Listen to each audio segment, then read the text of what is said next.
I think we should speak about the abuse that you've experienced. And you've been in Parliament now for 30 years, the first black woman to take your seat in Parliament. You've never spoken about this before, so why have you decided to speak out now? It's the level of abuse, particularly in recent weeks. What we were getting, and have had for some time, is almost daily abuse, being called a bitch, a nigger, rape threats, people saying I should be hanged. And it reached a particular pitch in the last few weeks. And I thought to myself, you know, had I known it would be like this 30 years on from being elected, I'd have thought twice for running for Parliament at all. Jeremy's the one with the mandate. We will have a discussion. We will have an agreed position. You have a mandate, don't you?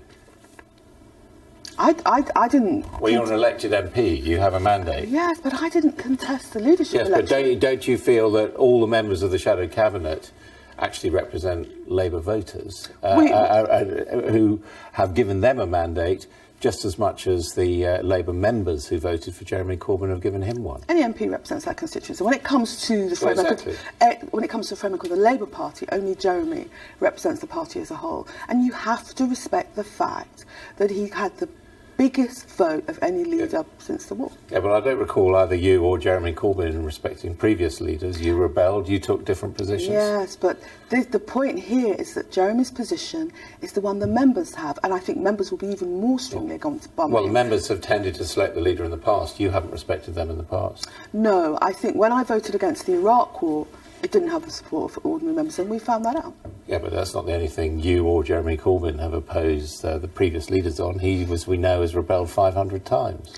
Yes, but you'll find that whenever Jeremy voted against the whip, he was voting in line with party policy. And we have policy on Iraq. And the other thing is that we debated bombing Syria at party conference. Can I just unpack that? When he voted against the whip, he was voting in line with party policy. Well, you take tuition fees. Who says party policy? You take tuition fees. Party conference never voted on tuition fees. But my point is that... Well, therefore it wasn't party policy to oppose it. I mean, in fact, it was introduced, the Brown report was commissioned by a Labour government. We can quibble, but we're on the verge of war. Jeremy reflects where Labour Party members are. We had a debate at Labour Party conference. We've got a resolution, and the view. So that's all that matters is what the activists in the Labour Party think, not what experienced elected MPs. And I come back to this: elected MPs, the shadow cabinet is elected. We're all elected, and what matters is what will keep the British people safe. And people must look at what Cameron has said and make a judgment. So what you're saying when you say that Jeremy Corbyn appoints the shadow cabinet, not the shadow cabinet appoints him, what you're basically saying is if they oppose him on Monday, they should be sacked. I'm not saying that. I'm just pointing out what the democratic... You're just threatening, but you're not prepared to spell out what it means. I'm just pointing out what the democratic structure is. Jeremy is the one who's been elected by the mass membership. So what's the significance of that? He's going to sack the shadow cabinet if they don't agree with him? No. The procedure is what I've said. We'll meet on Monday. We'll debate it. But what's the point of meeting? He's already said what he thinks. And you're saying that he's got the mandate. So why bother consult the shadow cabinet again? Because the leader always consults, and that's what he's doing. And then ignores them, which is what he's done. No one is saying he's going to ignore people. Well, he is. He's spelt out his position in this letter. People might come back after the weekend, having spoken to people, and they might... Because there were some people strongly in favour, some people strongly against, but a lot of people in the middle. We don't know what's going to happen with that middle ground. But he spelt out his position, as he did on Trident. What's the point of consulting the party? Because in the end, Jeremy believes very strongly in unity. All right, if it does come to a vote, what is the Parliamentary Labour Party going to do? Is it going to be a whipped vote? We'll tell you on Monday. We're having a meeting on Monday. Then we're going to the Parliamentary Labour Party meeting. What would you like? I want us to do whatever will keep the British people safe. I'd like to ask Miss Diane Abbott, you say that you respect the will of the people, but do you have any remorse or any apology to make for the disgusting lie you made against me and millions of innocent people who voted Leave, where you said that because they voted Leave, they don't like the look of foreign people, they must be racist or xenophobe? I voted to leave the European Union. That was on the ballot paper. It was not because of the colour of somebody's skin or their ethnicity or where they come from. It was to leave the European Union, and you have caused so much distress and hurt to me. All right. It's disgrace. Do you know, one of the people I most admire in politics was Tony Benn. And if he was alive today, he would have voted to come out of the EU. So I would never say that people voted to come out because they were racist. But there is no question that in the month after the Brexit vote, we had a 41% rise in race hate. We saw that terrible killing of the Kurdish boy in Croydon. I'm not saying that there weren't good reasons to come out to vote to the EU, but let's be clear about the rise in hate crimes that we've seen since. Where will the money come from, Diane Abbott? Good morning. Well, the money will come from reversing some of the tax cuts to the rich that the Tories have pushed through. And the tax cut we're specifically identifying to pay for 10,000 policemen is the cuts in capital gains tax. Policemen? So we can't have police women then? Policemen and women. Oh, that's all right, just checking. Yeah, right. So the Strange tax... it falls to me to correct you, Diane, but do go on. Yeah, well, let's talk about the real issues about crime, which people are worried about. Mm-hmm. And what people are worried about is the rise in violent crime. We've seen in the Met, for instance, gun crime go up by 42% and knife crime go up by 24%. And we believe that more community policemen and women are part of the answer to this. So how much would 10,000 police officers cost? Well, if we recruit the 10,000 police men and women over a 4-year period, we believe it'll be about £300,000. £300,000? Sorry, 10,000 police officers? What are you paying them? No, I mean, sorry. How much will they cost? It will cost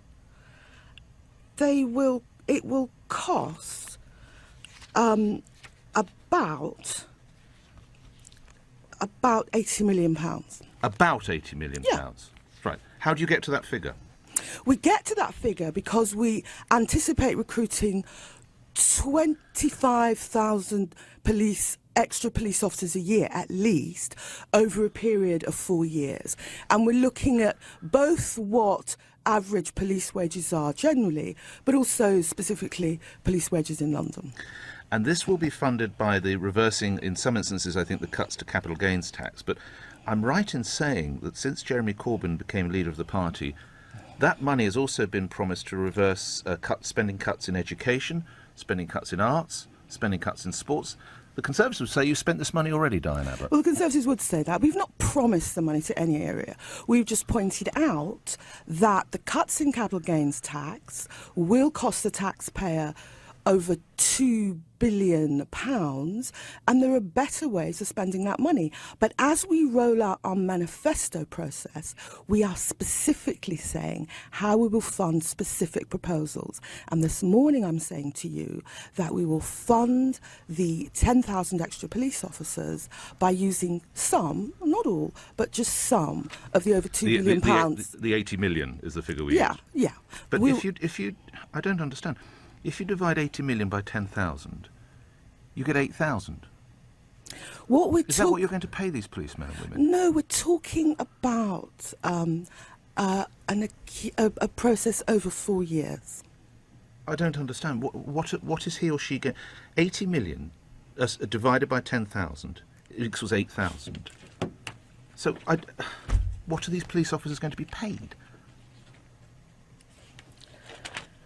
We will be paying them the average... Has this been thought through? Of course it's been thought through. Where are the figures? The figures are that the additional cost in year one, when we anticipate recruiting about 250,000 policemen, will be 64.3 million. 250,000 policemen? And women. So you're getting more than 10,000. You're recruiting 250,000. No, we are recruiting 2,000 and perhaps 250. And the cost... So where did 250,000 come from? I think you said that, not me. No, you... I can assure you said that figure because I wrote it down. What I'm saying about the costs is in year one, obviously, we're getting ready to recruit. Right. But in year two, the cost will be 64.3 million. In year three, the cost will be 139.1 million. Right. Year four, the cost will be 217 million. And year five, the cost will be 298 million. And that can be amply covered by reversing the cuts in capital gains tax. And lastly, you will, I'm sure, be very close to police officers, as I am sometimes, and there are concerns within cities such as London that the dilution of stop and search by the Prime Minister, when she was Home Secretary, Theresa May, has in some way perhaps contributed to a 24% increase in knife crime in London. Where do you stand on stop and search, Diane Abbott? I support evidence-based stop and search, but we know in the past only a tiny fraction of stop and search revealed actual crime, mostly people carrying drugs for personal use. And the reason for the rise in knife crime are very complex. They're to do with young people sadly thinking they need it for self-defence and so on. But we believe that a rise in community policing and community policemen and women engaging in outreach with the community is part of the solution to the rise in knife crime and gun crime. So would you authorise increased stop? Because there is a body of thought within policing, as I'm sure you're aware as Shadow Home Secretary, that actually we need more properly executed, carefully delivered, respectfully done stop and search. Where do you stand on that? We need more evidence-based stop and search. But you can't always have evidence done. You know that as well as I do. Sometimes, I mean, they caught the Yorkshire Ripper through a bit of a lucky one, as you'll be aware. You don't always necessarily have that evidence, do you? We believe in more evidence-based stop and search. And what we found in London is that although levels of stop and search have gone down, levels of convictions related to stop and search has gone up. Yeah, but knife crime has too, Diane Abbott. Yes, but there are complicated reasons for knife crime. I'll come back on your programme and talk about the rise in knife crime on another occasion. Sure. But community policing has a big role to play in fighting knife crime and gun crime. And lastly, the headline is 10,000 more police officers, which is very exciting, but does that necessarily mean that they'll be good? That is to say, if Ford were to employ 10,000 extra people in building their cars, it doesn't mean they make better cars, of course. Well, you need to say that to the Police Federation. The Police Federation has said that austerity is calling real issues, police forces are struggling to cope, and of course we need more policemen. You need to say to the Police Federation and if you police think... women, Diane. You've got a real problem with this, you know. You've got to get into the modern day, Diane. You keep saying policemen. We have police officers. And you, Nick, need to talk seriously about crime. I do. I talk about it every single day, I assure you, Shadow Home Secretary, and I've enjoyed talking to you. Thank you for your time. To tackle teach and class sizes with this money, and also welfare, reversing the cuts to universal credits would be funded by this as well, plus 10,000 police officers. So all of that can fund those four pledges. I'm confident that we haven't specifically allocated the 2.7 billion. But you've made promises. Jeremy Corbyn, John McDonnell have all stood up and said, by reversing capital gains tax, we will help tackle these problems. You will find that we haven't specifically allocated the money. We are rolling out our manifesto, and this morning I am specifically allocating some of the 2.7 billion to funding the 10,000 policemen. OK, so will arts funding schools and welfare still get some of that money? Or have you just said that and you're going back on it? Cost each item in our manifesto, and if you watch this space, you'll see that our manifesto is fully funded and fully costed. OK, but just going back, you have said that reversing cuts to capital gains tax will help arts funding, schools and welfare. Will that be in the manifesto fully costed?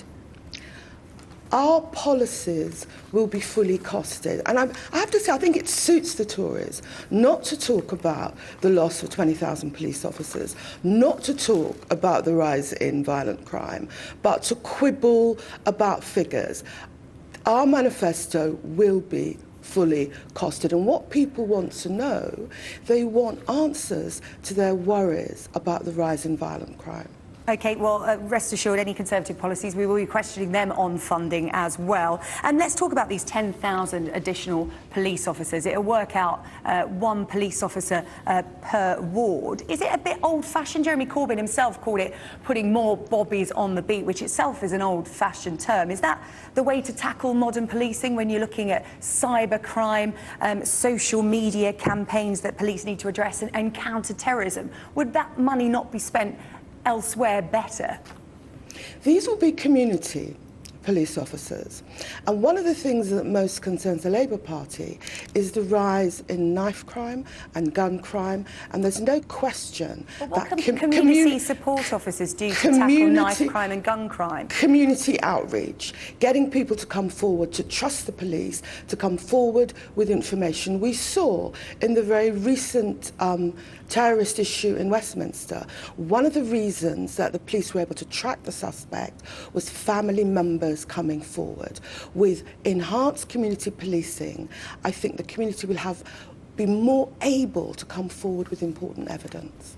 Let's talk about an interview that happened here on Sky News over the weekend with the former Prime Minister Tony Blair. He refused to back Jeremy Corbyn to the full hilt, telling Sky News that Theresa May will win the next general election. Said he felt so compelled by the state of the Labour Party and politics at the moment that he wanted to return to frontline politics. In light of all that, is Jeremy Corbyn ready to govern should that call come in June?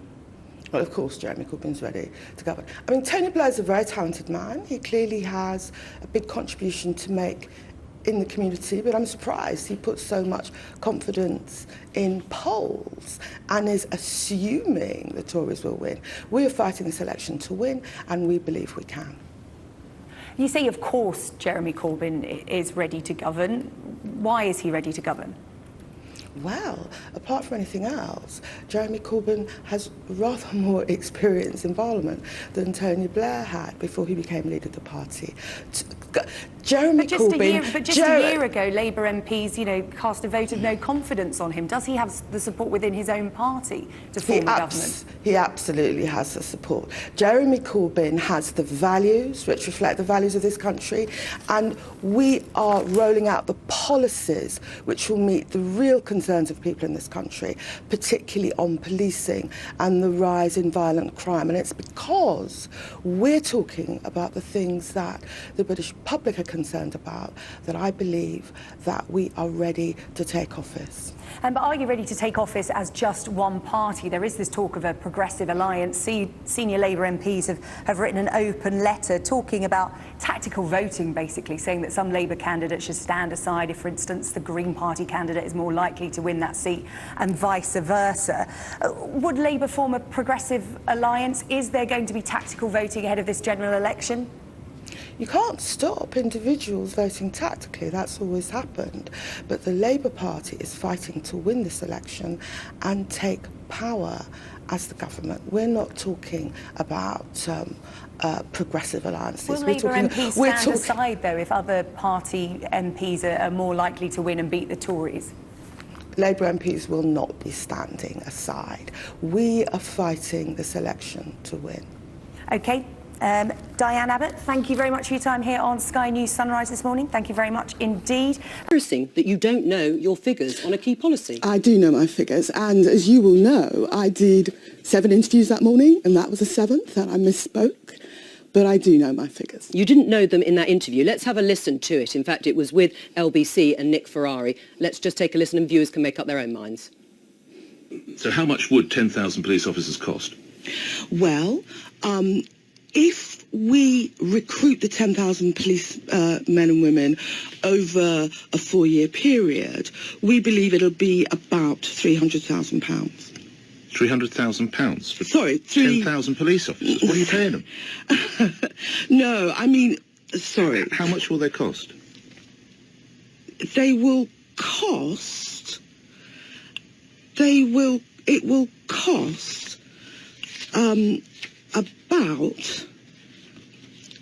about £80 million. About £80 million? Yeah. Diane Abbott, that is hugely embarrassing. It's not just misspeaking, to quote you a bit earlier. You just don't know your figures and you're not on top of your brief. If I didn't know my figures, why was I able to do 6 other interviews and give the figures correctly? And if you get into power, you might well be Home Secretary, therefore in charge in many ways of the defence of this country. Jeremy Corbyn got into all sorts of problems recently when he was asked pretty straightforward questions about how he would defend us if he was Prime Minister. Let me ask you some similar questions. Would you be prepared to authorise, along with whoever was Prime Minister, the use of a nuclear weapon from our nuclear armament if we had to? On the question of nuclear weapons, you will know as well as I do that if we press the button for a nuclear weapon, we're not just incinerating millions of people overseas. Sure, but my question is, would you use it? We have a nuclear armament. Would you be prepared to use it? People, I think, are entitled when they vote on June the 8th to know whether a Labour government would actually use our nuclear deterrent if it came to it. A Labour government to do everything in its power to protect the people of this country. And we believe that there are more important and more vital ways to protect the people of this country than actually nuclear weapons. Terrorism... So, just to clarify, I'm sorry to push you on this, would a Labour government use one of our nuclear weapons if it had to? In other words, if we got information that a rogue power was about to unleash one on us, would you be prepared to defend our country by going first? We're always prepared to defend our country. We believe that jihadism, chemical weapons, these are more pressing dangers. So when you say you're always prepared than to use a rogue power so I'm just with trying a to nuclear weapon. I'm just trying to get a yes or no. Would you be prepared to preemptively use a nuclear weapon if it was to save millions of lives in this country? We don't believe that the most pressing threats to this country... It's yes or no.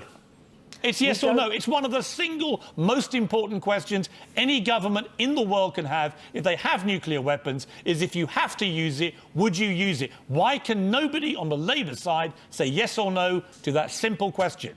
Yes or no?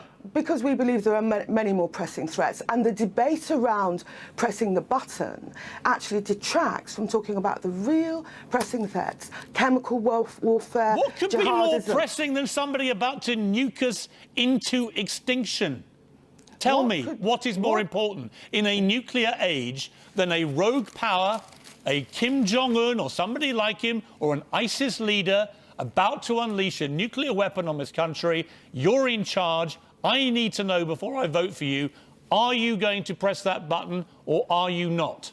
We believe that loose talk about pressing the button is actually a threat to world peace. We believe the way that Donald Trump wakes up in the middle of the night and talks about weapons, that's a threat to world peace. We want to keep this country safe, and we are dealing with pressing and immediate concerns. What is the point, Diane, in having a nuclear armament if you're never going to use it? What's the point? What is the point of ignoring the more pressing threats to this country? What could be more pressing? Seriously, what could be more important? No, Piers. A few weeks ago, I was in the House of Commons when a terrorist burst in and killed a policeman. It's that terrorism and jihadism which is a more pressing threat. So if you don't believe me, ask anybody. What if ISIS get a nuclear weapon and are about to use it, and you know where they are and you know where they're going to fire it from? What are you going to do? We're dealing with pressing immediate threats, as we saw. You just said terrorism was a bigger threat than nuclear attack. I'm telling you, what if a terrorism group gets a nuclear weapon and is about to attack us with it? I'm saying that terrorism is a more immediate threat. And I'm also saying... That isn't an immediate threat, Diane. That is the immediate threat I'm presenting to you. A terror group with a nuclear weapon about to fire it on this country. You're in charge. What do you do? You're posing a hypothetical threat. I'm talking about the real threats of terrorism. Okay. And also real issues around crime, which is kind of what I want to get back to. Yeah, blowing people up with a nuclear weapon's kind of criminal. Anyway, Diane, we've got to leave it. You've made your position crystal clear, isn't quite the word, but I appreciate you joining us. Thank you. Diane Abbott, thanks very much indeed. I can't. I mean, it's yes or no. You use it or you don't. Don't you? Is it me? Am I the one that's mad here? Our position is that in 2 days' time, on Thursday, the British people will have the opportunity to force her resignation by voting Labour in the general election. That is our position. But 3 terror attacks as well in the last 2 months. Is that not grounds for calling for her resignation? We think this can be resolved at the general election, but it is a fact that we've had 3 terror attacks in 3 months, and now people are finally focusing on the cuts in police officers, which all occurred on her watch. She has a way in the past 24 hours of talking about the problems as if she hasn't been Home Secretary for 6 years. This comes back to her. But are you sure that the reduction in numbers then leads to the greater likelihood of a terror attack? No, I'm not saying it leads to the greater likelihood of a terror attack, but in terms of the investigations and finding out what's going to happen, the reduction in numbers has meant there are less community police officers, and it is community policing which gives you the links to the community so you can actually find out what is really going on. OK, so you've got 10,000 more police officers coming on stream. How many of them will be involved specifically in community policing aimed at Muslim communities? Well, I don't know about being aimed at Muslim communities, but they definitely will all be community police officers. The 10,000 community police officers, then? 10,000 community officers up and down the country. In So England no and more Wales. detective inspectors, no increase at any other level, just with community police? We're starting with community policing because we think the... Well, sorry, is that all the 10,000 or some of them? We're starting with 10,000 community police officers because we think that helps make people safe and will help to fight terrorism and other forms of crime. But that is not to say... And can I just be here, they're sworn officers, are they? They're not community police support officers? No, no, no, these are sworn officers. 10,000 sworn officers in every ward in the country. And we think that's the beginning of making the British people feel safe. And we think Theresa May should be embarrassed that numbers dropped But what role on her will they watch. have? What role will they have in the communities they go into looking for terrorists? Chatting to them, or will they act then as the eyes and ears of the security services and the other forces, the anti-terror police, who have to come in and arrest them? Their initial role will be to make those important links with the community. It's concerning, both in Manchester and in London Bridge, that members of the community said they tried to warn the police about their concerns about some of these individuals. Well, they rang an anti-terror hotline. And somehow nothing happened. Well, it wouldn't have been community police, though. I mean, the community police are going around having a cup of tea in the mosque or something, aren't they? I think that everybody... all the stakeholders in community policing know they play a very important role in building links between the community and the police. I mean, because that linking in the community, Jeremy Corbyn was quoted as having said something very interesting in 2014, that he had been speaking to people who were attracted to what ISIS is doing. I mean, it's a way of understanding the ideology. Have you done that? No. No, because... Don't you want to understand what motivates these young men and women? Everyone that I speak to is completely horrified and disgusted by these terror attacks. But there's no doubt there's an ideology there, isn't there? Isn't it worth talking to them, as Jeremy Corbyn says he's done, and trying to find out what motivates them? I have a Muslim community in Hackney, but they are all horrified by these attacks. Let me ask you about these attacks, because I revisited, as I'm sure you have recently, the Lord Harris inquiry, the recommendations that he made to Sadiq Khan about preparedness in London for a terror attack. Do you think some of the things he said in there were prescient and should be acted on? They haven't been acted on yet. I think we do need to revisit that report, because... and we do need Which part of it? Well, I just think it's about preparedness and resilience. But he made some very specific recommendations that haven't been acted on. Do you know what they are? Well, I know, I mean, he was talking about preparedness and resilience, and I do think that we need to act not necessarily on every specific recommendation. But you remember the report came out only in October 2016. The mayor, the newly elected mayor, commissioned it. It came out in October 2016, and Lord Toby Harris had some bullet points. You know, that's what I've read through. I mean, what did you make of those? The specifics? I thought, because I know Toby Harris, he's a very long-standing London very thorough-blown politician. inquiry, I must say, and review. I thought it was an important review, and I think we should act on it, but obviously working with stakeholders. But what should we act on? I mean, you know, what do you think of the recommendations about the various police forces in London? You mean the idea that they should work more closely together? Well, he suggested they should amalgamate. Well, I think that's an interesting idea, but I think you'd find resistance in some parts of London to the amalgamation. Have you actually read the report? I have. Okay, what about when you talk about, what about the physical resilience? Again, I'm referring to this because it seemed prescient. Yes, I mean, I think physical resilience is important. I think that... But there was a specific aspect of physical resilience.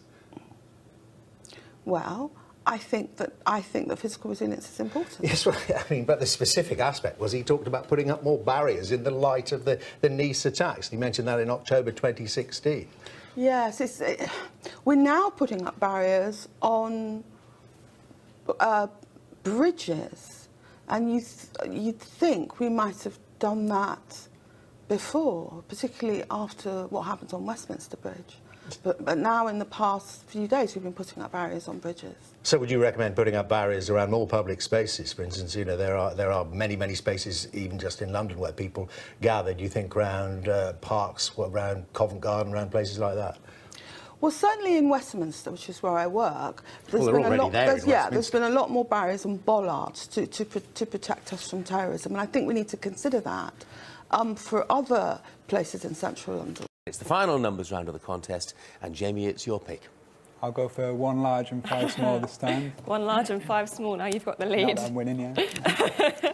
Right, so for the last numbers game of this week, we have 10, 2, 7, 3, 8 and 50. And the target to get, there's no point, 500. Well, the best of luck to you.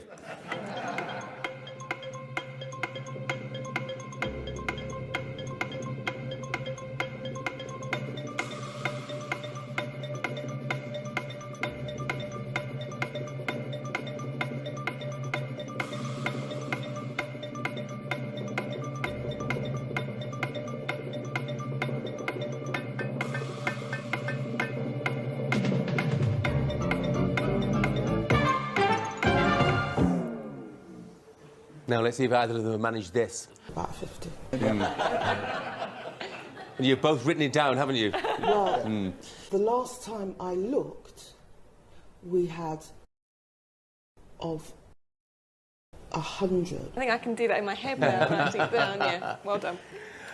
Shadow Home Secretary Diane Abbott, thank you very much indeed.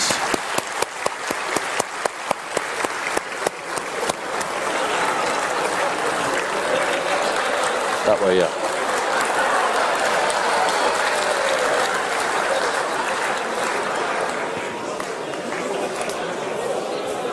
Diane has been a great advocate for the Labour Party and a great advocate for young women trying to achieve in politics, and I think we should recognise she's received an awful lot of very unfair criticism and abuse in the past. She's not well at the moment, and she's taken a break from the campaign. Do you think she will be in your shadow cabinet as Home Secretary if you become Prime Minister?